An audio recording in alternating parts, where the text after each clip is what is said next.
अस्सलामु अलैकुम।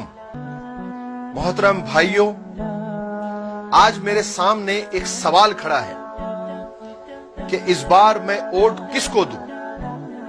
बहैसियत मुसलमान, बहैसियत एक मजलूम कौम, इस बार मुझे वोट किसको देना चाहिए? क्योंकि मेरे इलाके में जितने कैंडिडेट खड़े हैं उनसे मेरा कोई ना कोई ताल्लुक जरूर है। उन्होंने मेरा या मेरे करीबी साथियों का कोई छोटा मोटा काम जरूर किया है। और ज्यादा परेशानी की बात तो यह है कि उनके लिए जो वोट मांगने आ रहे हैं उनसे तो मेरा और भी ज्यादा ताल्लुक है।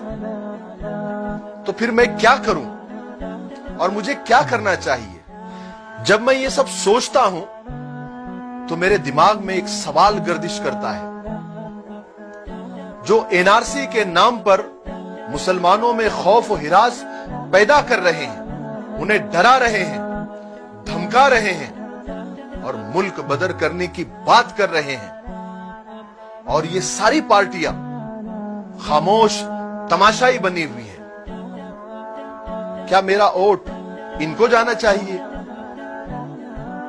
रोजाना मुसलमानों को और दलितों को टारगेट करके बीच चौराहे पर, बीच रास्ते में जुबा कर दिया जा रहा है, तड़पा तड़पा कर मार दिया जा रहा है, और ये पार्टियां खामोश तमाशाई बनी हुई है। क्या मेरा वोट इनको जाना चाहिए? कश्मीर में 2 महीने से जुल्म सितम के पहाड़ तोड़े जा रहे हैं और ये पार्टियां खामोश तमाशाई बनी हुई है। क्या मेरा वोट इनको जाना चाहिए? नहीं, हरगिज नहीं, बिल्कुल नहीं। मैंने हालात का जायजा लेने के बाद यह फैसला कर लिया है कि मुझे वोट किसको देना है। अब मुझे सिर्फ मेरे बारे में नहीं, पूरी कौम के बारे में सोचना है। अब सारे जज्बात और सारे ताल्लुकात एक साइड में।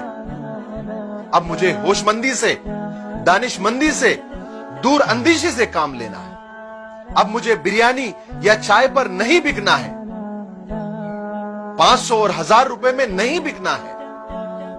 कोई रूठता है तो रूठ जाए, कोई साथ छोड़ता है तो छोड़ जाए। क्योंकि किसी ने एक बड़ी प्यारी बात कही है कि कोई अगर तुम्हारा भरोसा तोड़ दे तो एक बार माफ करके बड़े बन जाओ, लेकिन दोबारा भरोसा करके बेवकूफ मत बनो। मौजूदा हालात में मुसलमानों का सबसे बड़ा मसला मुस्लिम क़ियादत का है। हमें ऐसा कायद, ऐसा नेता और ऐसा लीडर चुनना है जो असेंबली में, पार्लियामेंट में, ऐवान में जाकर हमारी आवाज बुलंद कर सके, हमारे मसाइल पर चीख सके, फिरका परस्तों की आंखों में आंखें डालकर बात कर सके। क्या आप अब भी नहीं समझे मेरा वोट किसको जाएगा? एक ही तो जमात है, एक ही तो पार्टी है जो हर मजलूम की, हर सताए हुए की आवाज है। बिला तफरीक मजहब व मिल्लत जो हर मजलूम के लिए आवाज उठा रही है, वो जमात है ऑल इंडिया मजलिस इत्तेहादुल मुस्लिमीन। इस बार मेरा वोट उसको जाएगा और मैं आप सब तमाम लोगों से अपील करना चाहता हूं कि आप भी इस बार ये तहैया कर ले, अज़्म कर ले, इरादा कर ले कि इस बार हमारा वोट सिर्फ मजलिस को जाएगा, मजलिस को जाएगा और मजलिस को जाएगा इंशाअल्लाह। इस बार हमें ताकत देना है मजलिस को और मजलिस के सारे कैंडिडेट को। हमारे एक एक वोट से ताकत मिलेगी हमारे रहबर और रहनुमा असदुद्दीन ओवैसी को, अकबरुद्दीन ओवैसी को, जनाब इम्तियाज जलील साहब को, जो हमारी आवाज को बुलंद करते हैं। तमाशाई पार्टियों को और बिके हुए लोगों को और दलालों को इस बार साइड को करो। इस बार किसी के बहकावे में नहीं आना है, किसी के डराने या धमकाने की परवाह नहीं करनी है।